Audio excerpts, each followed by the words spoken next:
আগের অধ্যায়ে আমরা পড়েছিলাম অ্যাডভান্টেজ অফ ম্যানিপুলেশন। আজকে আমরা পড়ব অ্যাডভান্টেজ অফ ম্যানিপুলেশনের কিছু অংশ। আপনার লক্ষ্য অর্জন। অন্যদের সফলভাবে ব্যবহার করে আপনি তাদের আচরণ, দৃষ্টিভঙ্গি এবং এমনকি তাদের লক্ষ্যগুলিও পরিবর্তন করতে পারেন, যাতে আপনার নিজস্ব স্বার্থকে এগিয়ে নিয়ে যেতে পারেন। এটা এতটাই সহজ, তবে কার্যকর কৌশলের মাধ্যমে সাফল্যের হার বাড়ানো সম্ভব। পদোন্নতির জন্য সবাই কিছুটা হলেও বসের সাথে কৌশল ব্যবহার করতে পারে, কিন্তু শুধুমাত্র একজন প্রার্থীরই চাকরি পেতে পারেন। কঠোর পরিশ্রম করা শুরু করার জন্য একটি ভালো জায়গা এবং কার্যকরভাবে কাজ করাও আরও ভালো। তবে কেবল যোগ্যতার উপর নির্ভর করে কাজ করলে আপনিও সফল নাও হতে পারেন। আপনি কিভাবে এমনটা করতে পারেন যাতে আপনার বস অন্য কারোর চেয়েও বরং আপনাকে পদোন্নতি দিতে চান, এটি বোঝা আপনাকে এগিয়ে রাখবে।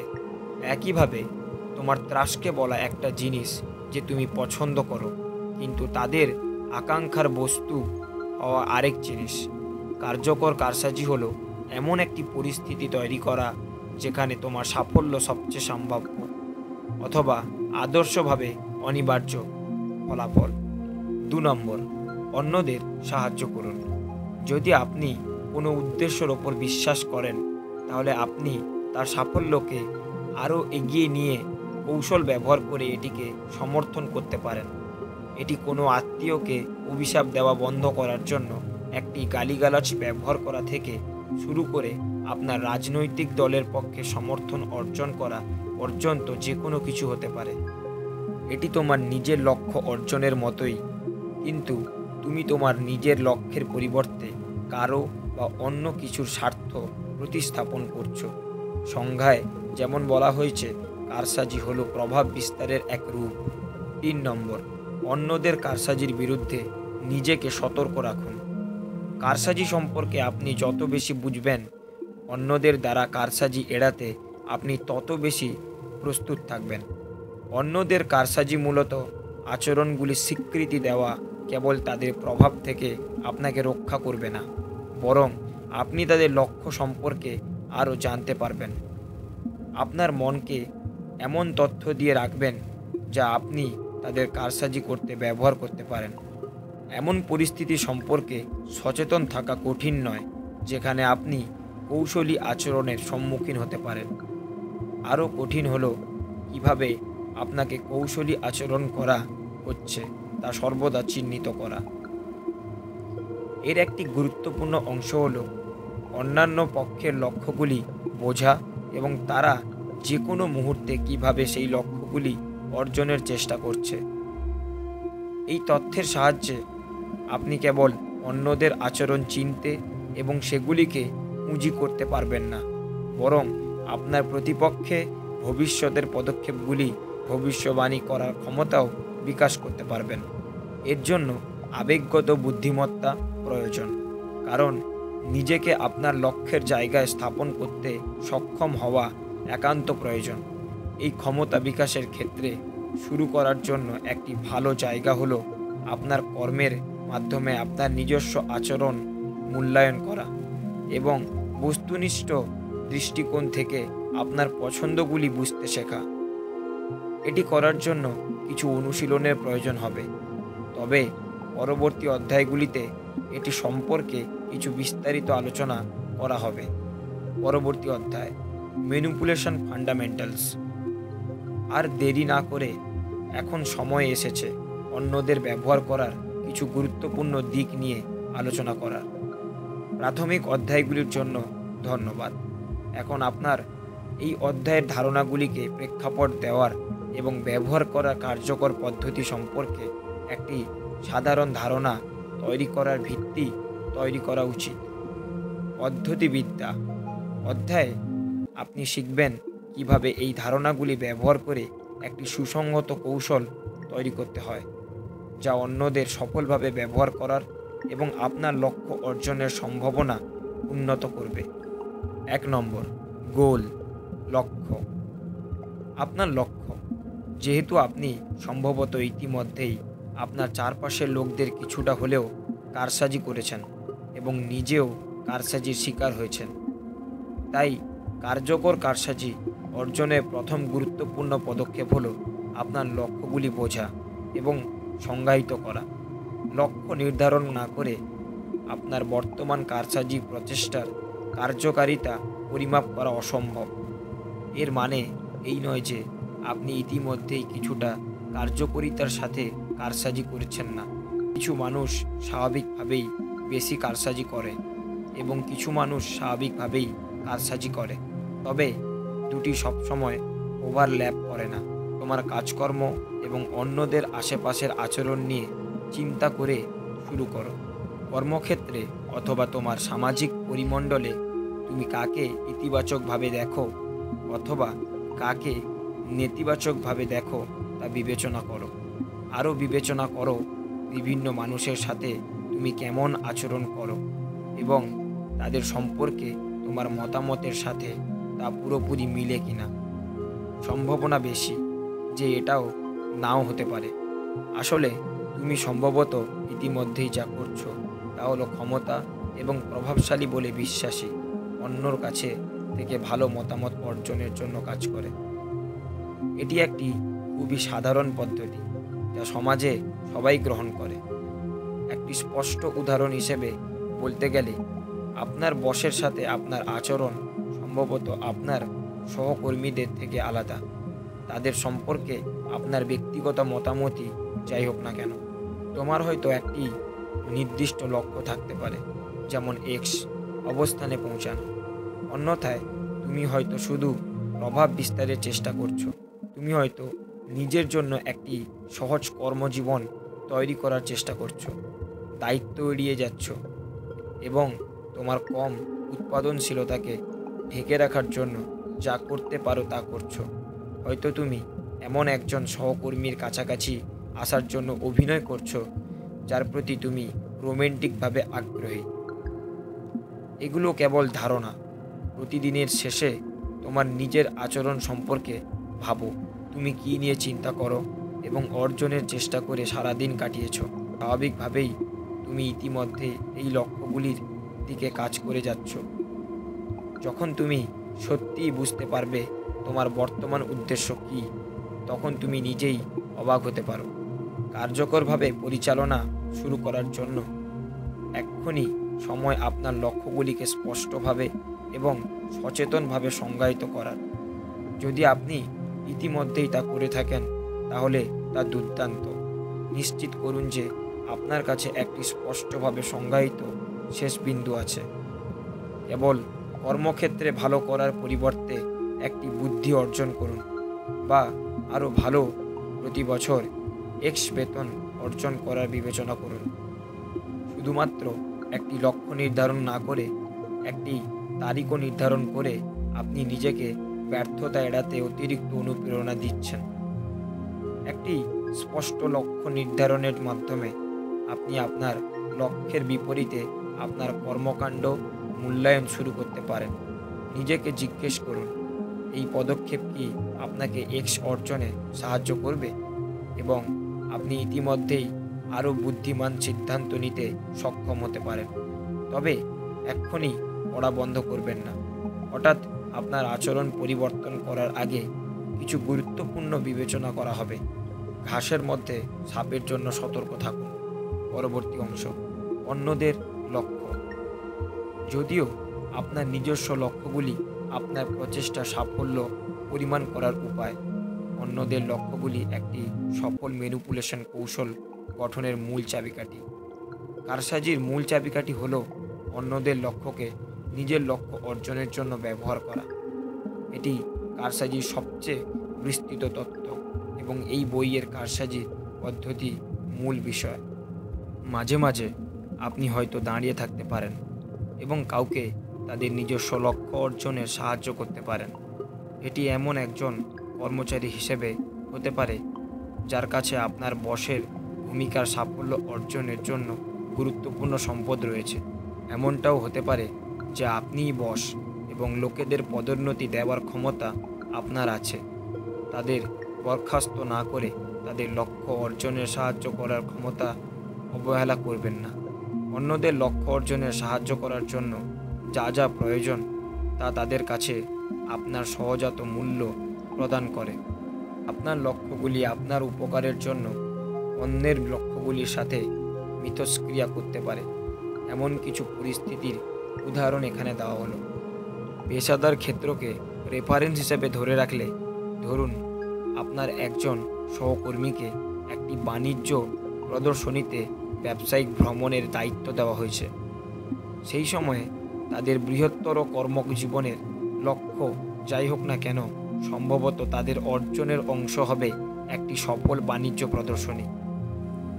যদি সেই ব্যক্তির বিশ্বাস করার কারণ থাকে যে আপনার সম্পদ তাদের সাফল্য অর্জনে সাহায্য করবে, তাহলে তারা সম্ভবত আপনাকেও গ্রহণ করবে। সেই অভিজ্ঞতা অর্জন আপনার কেরিয়ারের জন্য মূল্যবান হবে, সম্ভাব্যভাবে একজন কর্মচারী হিসেবে আপনার মূল্য বৃদ্ধি করবে এবং আপনাকে পদোন্নতির জন্য আরও উচ্চ মর্যাদা দেবে। এই চিন্তাভাবনার ধারণাটি ব্যাখ্যা করার জন্য এটি একটি সরলীকৃত উদাহরণ। এটি স্পষ্ট বলে মনে হচ্ছে, কিন্তু এটি ভেঙে ফেলার মাধ্যমে অন্য কেউ যে লক্ষ্যগুলি অর্জন করতে চায় তার সাথে আপনি কোথায় খাপ খায় তার মূল্যায়ন করা সম্ভব। হতে পারে আপনার নিয়োগকর্তা যার লক্ষ্য উচ্চ মুনাফা অর্জন করা, আপনার বিভাগটি সম্প্রসারণের পরিকল্পনা করছেন।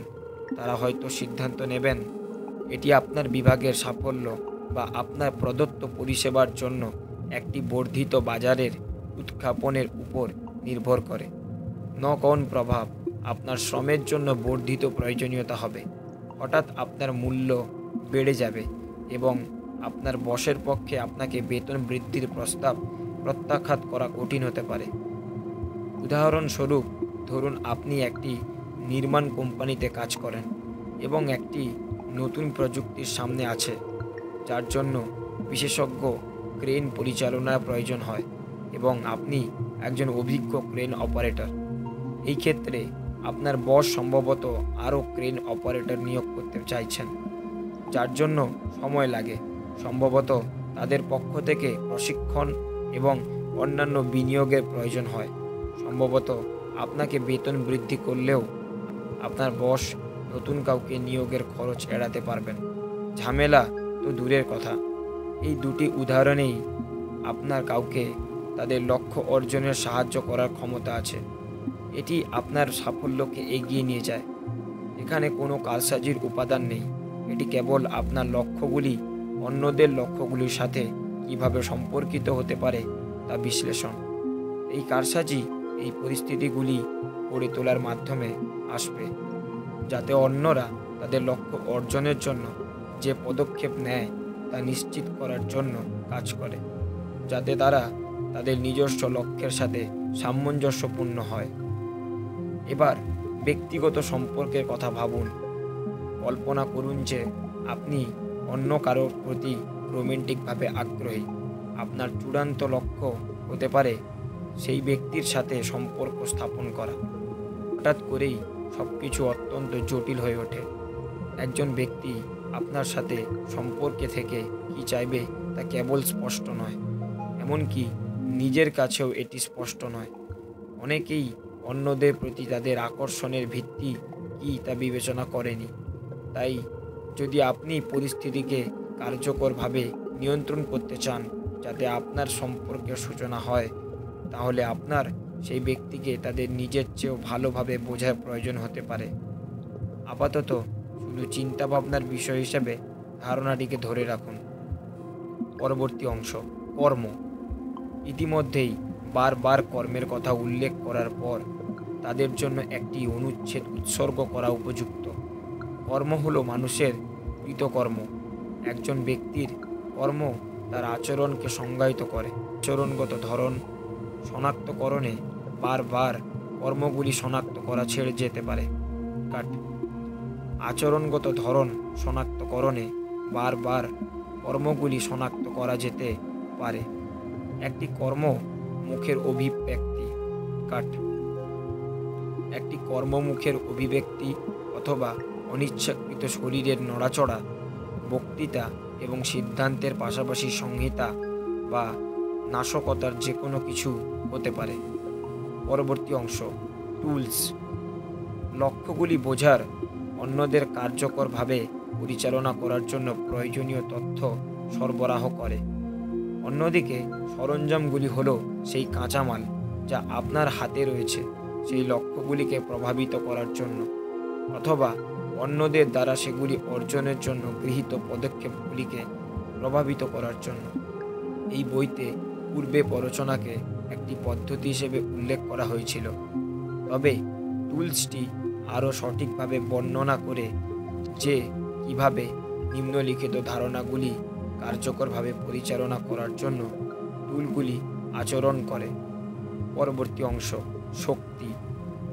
লক্ষ্য এর শেষ অংশে আপনি কর্মক্ষেত্রের সাথে সম্পর্কিত কিছু উদাহরণ পড়েছেন, বিশেষ করে এমন পরিস্থিতি সম্পর্কে যেখানে আপনি অন্য কাউকে তাদের লক্ষ্য অর্জনে সাহায্য করতে পারেন। এটি শক্তি অনুভব করে। শক্তি হলো অন্যদের সফল হতে সাহায্য করার ক্ষমতা। এটি একটি আকর্ষণীয় সংজ্ঞা, কারণ এটি ক্ষমতার স্বাভাবিক ধারণাটিকে অন্যদের উপর বল প্রয়োগের ক্ষমতা হিসেবে বিকৃত করে বলে মনে হয়। তবে এটি ভেঙে ফেললে দুটি ঘনিষ্ঠভাবে সম্পর্কিত। অন্যদের উপর বল প্রয়োগের ক্ষমতা থাকার অর্থ তাদের ক্ষতি না করে, তাদের দেশ আক্রমণ না করা, তাদের কারাগারে নিক্ষেপ না করা, তাদের ওপর নেতিবাচক প্রভাব ফেলতে পারে এমন আইন তৈরি না করা। এগুলি সবই ক্ষমতার রূপ। অন্যদের সফল হতে সাহায্য করার ক্ষমতা অন্যদের ব্যর্থ করার ক্ষমতার মতোই, অনুশীলন না করে রেখে দেওয়ার ক্ষমতার মতো। এগুলো একই জিনিসের ইতিবাচক এবং নেতিবাচক দৃষ্টিভঙ্গি মাত্র। পার্থক্য প্রায়শই নগণ্য। আপনি এমন কি দিতে পারেন যা অন্যদের তাদের লক্ষ্য অর্জনে সাহায্য করবে? সবচেয়ে স্পষ্ট বিষয় হলো অসাধারণ ক্ষমতা। জীবনের প্রতিটি ক্ষেত্রেই প্রতিভা মূল্যবান। খেলাধুলো, প্রতিযোগিতা থেকে শুরু করে ব্যবসা, সন্তান লালন পালন পর্যন্ত। যদি আপনার এমন প্রতিভা থাকে যা অন্যরা ব্যবহার করতে পারে, তাহলে এটি একটি শক্তিশালী জিনিস। ক্ষমতার আরেকটি রূপ হলো কর্তৃত্ব। কাকে পদোন্নতি দেওয়া হবে এবং কাকে বরখাস্ত করা হবে তা ঠিক করার অধিকার বসে। একজন পুলিশ অফিসার আপনাকে গ্রেপ্তার করতে পারেন অথবা সতর্ক করে ছেড়ে দিতে পারেন তাদের আইনগত অনুমোদিত কর্তৃত্বের কারণে। একজন বিচারক কিছু সীমাবদ্ধতা এবং আপনার প্রকৃতি সম্পর্কে তাদের মতামতের ভিত্তিতে আপনার সাজা নির্ধারণ করতে পারেন। তবে একটা সমস্যা আছে, তোমরাও হয়তো অন্য কারোর মতো একই বা তার চেয়ে বেশি প্রতিভা থাকতে পারে, তবুও তারা হয়তো তোমার চেয়ে বেশি সফল, উচ্চ সম্মানিত এবং অধিক সুবিধা ভোগ করতে পারে। ক্ষমতার আরেকটি দিক হলো খ্যাতি। এটি আপনার ক্ষমতার ওপর অন্যদের বিশ্বাসের সাথে সম্পর্কিত। এটি এমন খ্যাতি যা প্রায়শই হেরফের করার মূল চাবিকাঠি। আপনার ক্ষমতা এবং আপনার কর্তৃত্ব সম্পর্কে অন্যদের বিচার। পরবর্তী অংশ, প্ররোচনা। পূর্বে উল্লিখিত একটি হাতিয়ার হলো প্ররোচনা। কারসাজির সাথে সম্পর্কিত প্ররোচনা পরীক্ষা করার পরে এবং এটিকে কারসাজির সাথে ছাতার মধ্যে একটি হাতিয়ার হিসেবে প্রতিষ্ঠিত করার পরে, এখন প্ররোচনা হলো অন্য ব্যক্তিকে তাদের কর্ম পরিবর্তন করতে রাজি করানোর প্রচেষ্টা। শুধুমাত্র প্ররোচনার সমস্যা হলো প্রায়শই ব্যক্তিটির কাছে একটা স্পষ্ট যে তাদের বোঝানোর জন্য আপনার একটি প্রণোদন আছে। তারা বিশ্বাস করে যে প্ররোচনা থেকে আপনি লাভবান হবেন, যা বন্ধুত্বপূর্ণ, যা নিরপেক্ষ পক্ষকে কাজে লাগানোর চেষ্টা করার সময় অসহায় এবং প্রতিদ্বন্দ্বীকে কাজে লাগানোর চেষ্টা করার সময় ধ্বংসাত্মক। অন্যদের ধারণা পরিবর্তনের জন্য নতুন তথ্য প্রকাশ করতে পারলে প্ররোচনা সবচেয়ে কার্যকর। যদি কেউ নতুন তথ্য বা তথ্যের নতুন ধারণার উপর ভিত্তি করে তাদের পথ পরিবর্তন করতে পারে যা আপনি প্রদান করতে পারেন, তাহলে প্ররোচনা সাফল্যের সম্ভাবনা রয়েছে। এর অর্থ হলো এমন তথ্য প্রদান করা যা অন্য পক্ষের লক্ষ্যকে প্রভাবিত করবে। তারা যে পদক্ষেপ নেবে তা অর্জনের জন্য। একমাত্র অন্য পরিস্থিতি হলো যখন অন্য পক্ষ বিশ্বাস করে যে আপনার লক্ষ্যগুলির সাথে তাদের নিজস্ব লক্ষ্যগুলির কোনোভাবে ইতিবাচক সম্পর্ক রয়েছে। এই ক্ষেত্রে তারা আপনার বিচার বুদ্ধি এবং আপনার উদ্দেশ্যের ওপর আস্থা রাখতে পারে এবং আপনার কারণ গ্রহণ করতে পারে। যখন আপনার কাছে সত্যি নতুন তথ্য থাকে অথবা অন্য কোনো পক্ষের আস্থা থাকে, তখন এটি দুর্দান্ত। কিন্তু অনেক ক্ষেত্রে আপনি তা করতে পারবেন না। সেই সব ক্ষেত্রে প্ররোচনা কেবল তখনই কার্যকর হবে যখন অন্যান্য সরঞ্জামের সাথে মিলিত হবে, যেমন প্রতারণা। এর অর্থ হলো মিথ্যে বা আংশিক সত্যের উপর ভিত্তি করে কাউকে প্ররোচিত করার চেষ্টা করা। আবার আপনি নতুন তথ্য প্রকাশ করছেন বা কাউকে বিশ্বাস করতে পরিচালিত করছেন যে আপনার লক্ষ্যগুলি তাদের লক্ষ্যের সাথে মিলে যায়, কিন্তু আসলে আপনি উপাদানগুলি তৈরি করছেন বা লুকিয়ে রাখছেন। পরবর্তী অংশ, প্রতারণা। এটি কারসাজির তৃতীয় হাতিয়ার। এটি কারসাজির অনেক পদ্ধতির মূল অংশ এবং শক্তি এবং প্ররোচনা উভয়ের সাথেই উল্লেখযোগ্যভাবে যোগাযোগ করে। প্রতারণা হলো তথ্যের নিয়ন্ত্রণ। বস্তুনিষ্ঠভাবে চিন্তা করা শুরু করুন। মানুষকে যন্ত্র হিসেবে কল্পনা করা সম্ভব হবে। যন্ত্রগুলি লক্ষ্য অর্জনের জন্য তৈরি করা হয়েছে এবং ইনপুট মানে তথ্য এবং প্রতিক্রিয়া দেখিয়ে এবং আউটপুট মানে ক্রিয়া তৈরি করে তা করবে। যদি আপনি ইনপুটগুলি নিয়ন্ত্রণ করেন, সেই তথ্য নিয়ন্ত্রণ করে আপনি প্রতারণা করতে পারেন। সেই প্রতারণার মাধ্যমে আপনি আউটপুটগুলি পরিবর্তন করতে পারেন, যার ফলে বিভিন্ন ক্রিয়া ঘটে।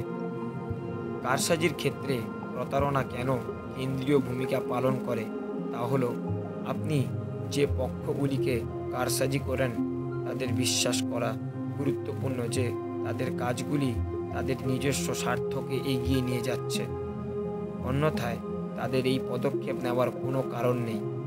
প্রতারণার উদ্দেশ্য হলো তথ্যকে এমনভাবে নিয়ন্ত্রণ করা যাতে তারা সেই তথ্য পায় এবং তা তাদের এমন কর্মকাণ্ডে পরিচালিত করে যা আপনার স্বার্থকে এগিয়ে নিয়ে যায়। স্বাভাবিকভাবেই প্রতারণার মূল বিপদ হলো আবিষ্কৃত হওয়া। এই কারণে প্রতারণা প্রায়শই সম্ভব হলে এড়িয়ে চলা এবং ব্যবহার করা হলে সাবধানতার সাথে নিয়ন্ত্রণ করাই ভালো। একটি আদর্শ প্রতারণার ঝুঁকি ন্যূনতম এবং সর্বাধিক পুরস্কার থাকবে। যদি তা ধরা পড়ে তবে তা অস্বীকার করা সম্ভব হবে। মূল প্রতারণাকে ঢাকতে আরও মিথ্যের দিকে পরিচালিত করার ঝুঁকিও রয়েছে। এই ক্ষেত্রে ঝুঁকি বেড়ে যায় যখন পুরস্কার একই থাকে এবং যা প্রথমে একটি ভালো ধারণা বলে মনে হয়েছিল তা একটি ভয়ানক সিদ্ধান্তে পরিণত হতে পারে। পরবর্তী অংশ, অযৌক্তিক আচরণ। এখন পর্যন্ত কারসাজির মৌলিক বিষয়গুলিতে একটি ধারণা প্রচলিত ছিল যে দলগুলি যুক্তিসঙ্গতভাবে কাজ করে।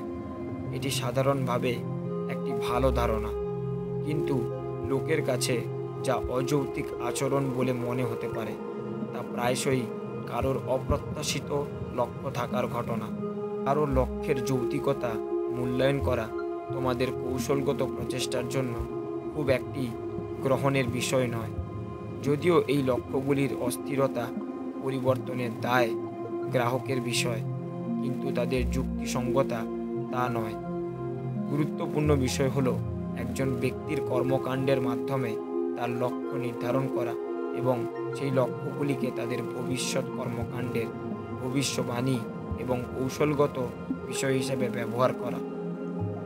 উদাহরণস্বরূপ, একজন সহকর্মী হয়তো কর্মক্ষেত্রে অলসতা করছেন।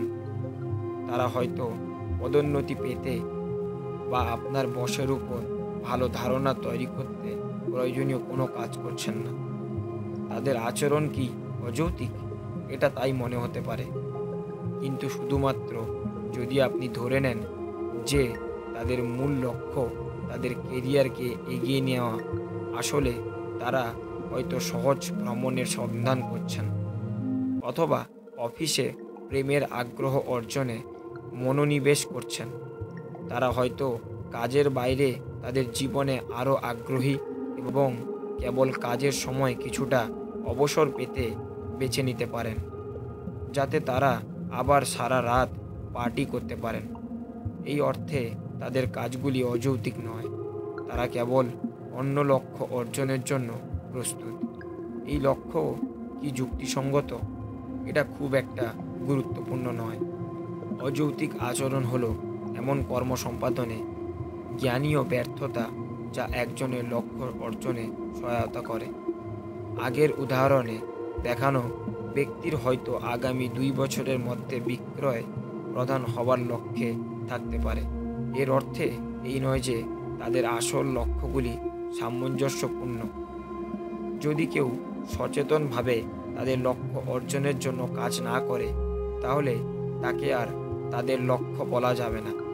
অতএব আচরণটি এখনও অযৌক্তিক নয়। অযৌক্তিক আচরণ অনেকটা মনের ওপর আঘাতের মতো। এটি একটি ভুল, যা হলো মানুষের সহজাত প্রবৃত্তির ব্যর্থতা অথবা বোধগম্যতার অভাবের ওপর ভিত্তি করে। এটি তথ্যের অভাব থেকে আলাদা, যার ফলে একজন ব্যক্তি এখনও ভুল করতে পারে, তবে এটি তাদের কাছে উপলব্ধ জ্ঞানের উপর ভিত্তি করে যুক্তিসঙ্গত আচরণ। অযৌক্তিক আচরণের একটি ভালো উদাহরণ হলো লটারি খেলা।